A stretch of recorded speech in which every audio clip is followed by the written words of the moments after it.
What are the most important features of a successful sitcom? A laughing track and exaggerated characters? Oh, it's a tiara! A tiara! I have a tiara!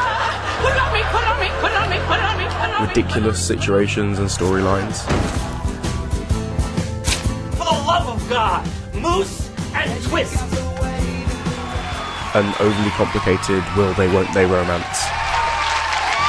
See? He's her lobster.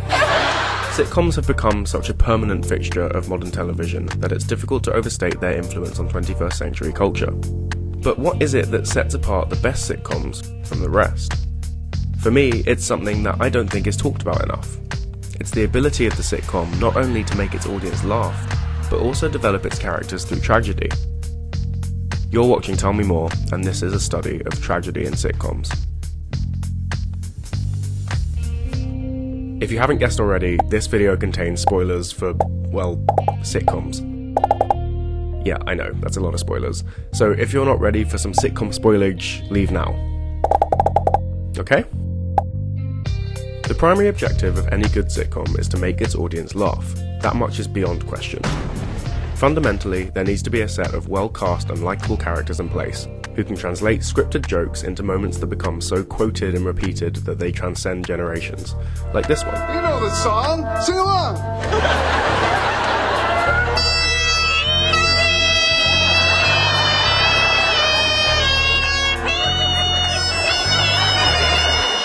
And this one. No, God! No, God, please, no! No! And this one. Gay! But the best sitcoms don't just tell jokes, they're multifaceted. Some of the most well-known and celebrated scenes in modern sitcoms are not comedic, but tragic, and the successful construction of these moments requires top-quality writing, as well as strong performances. What scenes do you think of when I talk about tragedy in sitcoms? Maybe Will's dad leaving him in Fresh Prince? How come you don't want me, man?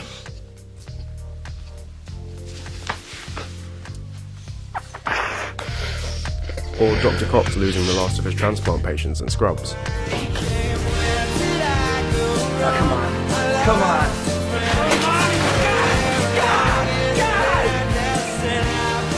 How about David Brent being fired in The Office? All right then. Well, I'm asking. Okay? Please don't make me redundant. Or Martin's It's Only a Chair speech in Frasier? Oh, never mind. It's only a chair. Come on, Eddie. These moments are iconic. They have such an impact on the viewer, who will not only be affected by the scene as they watch it, We're gonna figure this out. I know. but will also remember it every time they see the affected character again in later episodes. We have waited so long for this. I don't care if it's two babies. Successful tragedy is, in this way, an incredibly powerful tool to bring about character development in sitcoms, something that the genre generally lacks in its movement from joke to joke. In order to unpack this argument, we're going to take a look at The Big Bang Theory, a sitcom which I believe fails to sufficiently develop its characters. Now, I'm aware of how divisive this show is. Some laud it as the funniest show on television, and its crazy viewing figures do little to discredit that opinion. Others despise it, describing it as monotonous and poorly written, and pointing to YouTube videos where the laughing track is removed from some of its jokes as proof of its unfunniness, for want of a better word. You have lost so much weight. That must have been difficult for you because you were so fat. Pretty uncomfortable, right? I sit somewhere in the middle. I enjoy The Big Bang Theory and often find it funny, but it simply doesn't hold up against my favourite sitcoms. The biggest reason for this is that I just don't feel as attached to its characters. They're inconsistent and two-dimensional, and the audience is given little reason to care at all about what happens to them. There are so many reasons for me feeling this way that I could devote a whole video essay to them, and I might one day, but for now that brief explanation will have to do. It's not that The Big Bang Theory is devoid of anything other than comedy. It does have some emotional moments.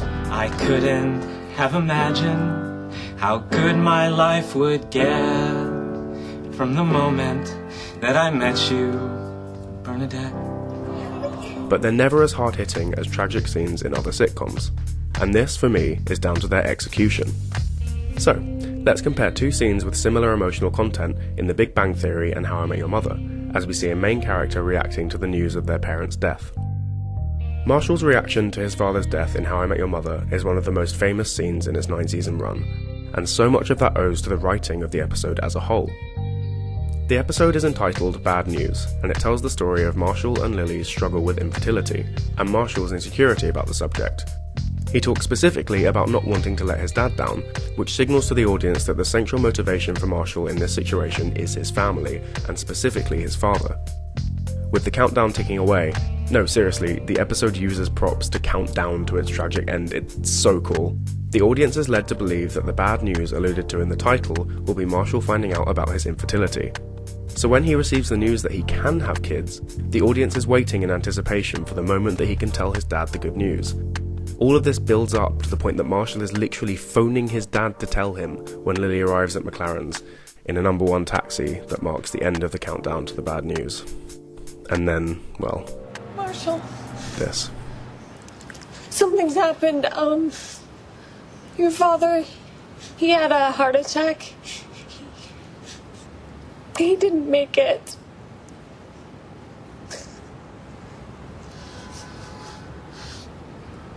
My dad's dead?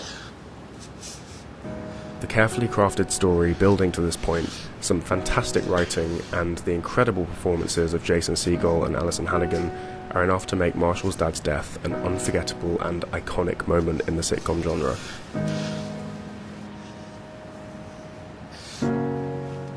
I'm not ready for this. Then there's Howard's mother's death in The Big Bang Theory. My mom died.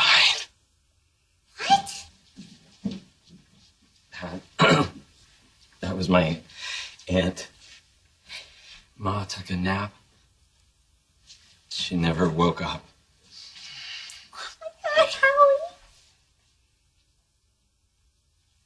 I'm so sorry. What can we do? I don't know. This scene comes at the end of a distinctly average episode of The Big Bang Theory. There's little to no build-up, and the performances are average at best. The scene even ends with a horribly cringeworthy joke from Penny, literally seconds after her friend has learned of her mother's passing. It's contrived, painful to watch, and really quite a shame considering that this scene was worked in as a result of the actress who voices Howard's mother, Carol Ann Susie, actually dying in real life. I really thought he was gonna say, let it go.